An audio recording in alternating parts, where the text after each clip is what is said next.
Hello दोस्तों, हम फिर से आ गए हैं एक और सत्य घटना पर आधारित नई कहानी लेकर, जो उसे सुनते ही आपके रोंगटे खड़े हो जाएंगे। आई होप आपको पिछली हमारी कहानी पसंद आई होगी।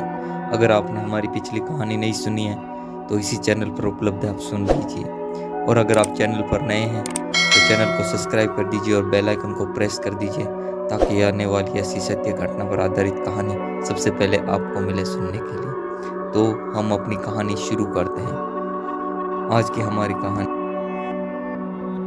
भानगढ़ का किला भारत की सबसे भूतिया जगह के नाम से जाना जाता है। अलौकिक होने की वजह से ये जगह लोगों को काफी अपनी ओर ध्यान आकर्षित करती है। यहाँ की भूतिया कहानियों की वजह से भानगढ़ काफी टूरिस्ट का एक नया ठिकाना बन गया। जिज्ञासु यात्री यहाँ मजे मारने के लिए आते हैं, कुछ निराश होकर लौट जाते हैं तो कुछ इन कहानियों और रहस्यों में खो जाते हैं। अगर आप भी उन यात्रियों में से एक हैं तो खुद आकर भानगढ़ देखना एक अच्छा विचार है। ज़्यादातर लोग यह मानते हैं कि भानगढ़ प्रेत भावित है और इसके लाखों मशहूर किस्से हर यात्री को सुनाए जाते हैं। शाम को किले में जाना बहादुरी और बेवकूफ़ी का काम है, लेकिन रात के अंधेरे में कोई साहस न करे, इसलिए आर्कोलॉजिकल सर्वे ऑफ इंडिया ने रात में जाना यहाँ पर बैन किया हुआ है। स्थानीय लोगों की भानगढ़ के किले से जुड़ी मनपसंद कहानी है राजा माधो सिंह की, जिन्होंने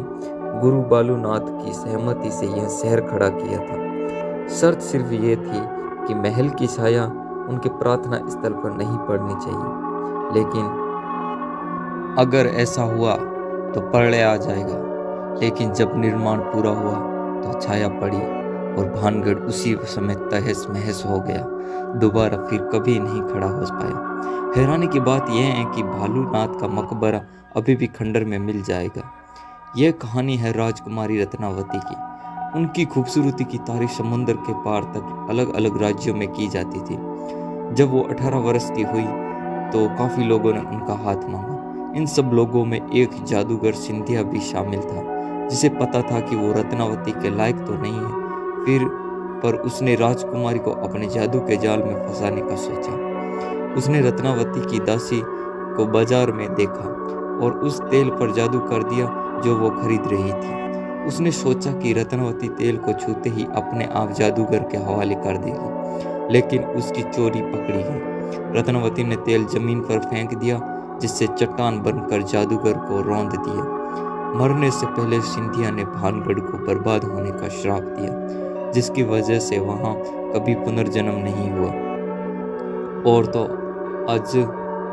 आजमगढ़ और भानगढ़ के युद्ध में रत्नावती की मृत्यु भी हो गई। स्थानीय लोग अभी भी मानते हैं कि रत्नावती किसी और के रूप में आएगी और भानगढ़ के श्राप का अंत करेगी। भानगढ़ का किला भारत की सबसे डरावनी जगह है। वैसे तो वैज्ञानिकों ने भानगढ़ की कहानियों को खारिज किया है, पर गांव वालों अभी भी भूतिया मानते हैं। लोगों ने ऐसी आवाज़ें सुनी हैं जिसका कोई अता पता नहीं। स्थानीय लोगों के हिसाब से उन्होंने एक औरत को रोते हुए, चिल्लाते हुए, चूड़ियाँ बजाते हुए, दौड़ते हुए सुना है, और किले में अजीब से संगीत की आवाज़ भी आती है।